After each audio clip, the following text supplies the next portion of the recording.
बहुत बड़ी खबर आ रही है और बड़ी खबर यह है कि एनडीए के साथियों को कांग्रेस ने लुभाना शुरू कर दिया है। इस वक्त की बड़ी खबर, कांग्रेस का नेतृत्व जेडीयू और टीडीपी के संपर्क में है, क्योंकि एनडीए के अंदर जेडीयू और टीडीपी ही वो दो बड़े दल हैं जिनके पास इस बार सत्ता की कुंजी, सत्ता की चाबी है। किंग मेकर की भूमिका में जेडीयू 15 सीटों पर जीत दर्ज करता हुआ और इसी तरीके से टीडीपी करीब 16 सीटों पर जीत दर्ज करता हुआ। तो 31 सीटों का यह आंकड़ा, टीडीपी 16, जेडीयू 15 और टीडीपी मतलब चंद्रबाबू नायडू की पार्टी और जेडीयू मतलब नीतीश कुमार की पार्टी। और इस समय चंद्रबाबू नायडू और नीतीश कुमार 24 आम चुनाव के बाद भारतीय राजनीति के सबसे बड़े किंग मेकर की भूमिका में नजर आ रहे हैं। सीधे आपको लेकर चलेंगे, हमारे सहयोगी आशीष सिंह इस वक्त मौजूद हैं। आशीष, एनडीए के साथियों से कांग्रेस नेतृत्व का संपर्क, सवाल तो बड़ा है, क्या कुछ बात बन सकती है? रोमाना, क्योंकि अभी जब मैं आपसे बात कर रहा हूं तो भी मेरे सोर्सेज में डिस्क्लोज नहीं कर सकता। उनका कहना है कि शाम तक कुछ बड़ा हो सकता है और लीडरशिप सीधे तौर पर संपर्क में नीतीश कुमार और चंद्रबाबू नायडू से।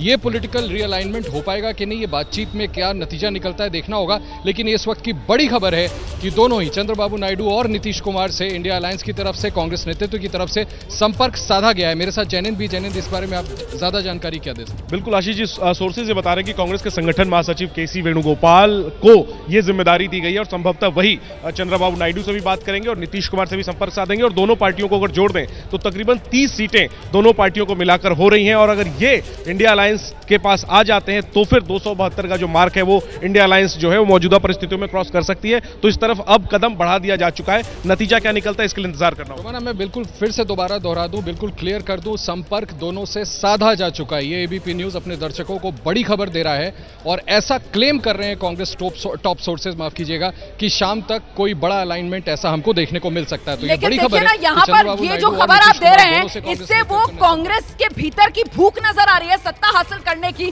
जो अभी तक हर चुनाव के बाद हम बीजेपी को लेकर चर्चा करते थे कि अगर नंबर नहीं होता तो किस तरीके से नंबर हासिल किया जाए, उसका एक सियासी गणित समीकरण बिठाने की बीजेपी जद्दोजहद करती हुई नजर आ रही है। और इस वक्त उसी बोर्ड में आशीष कांग्रेस पार्टी नजर आ रही है। लेकिन पहले से इतने सारे दलों का गठबंधन है, ऐसे में टीडीपी और जेडीयू साथ लाने के लिए कांग्रेस की तरफ से क्या पेशकश की जा सकती है, इसको लेकर क्या अपडेट है आशीष?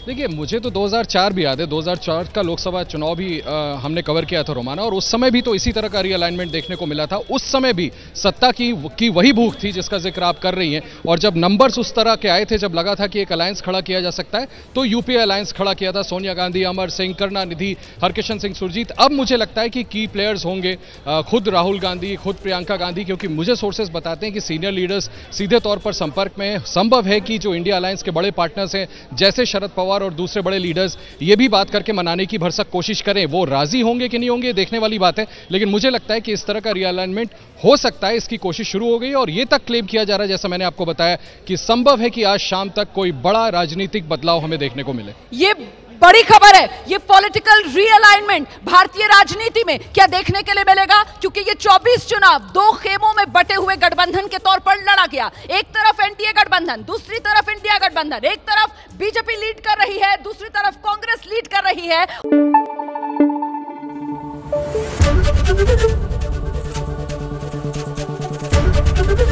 एबीपी न्यूज आपको रखे आगे।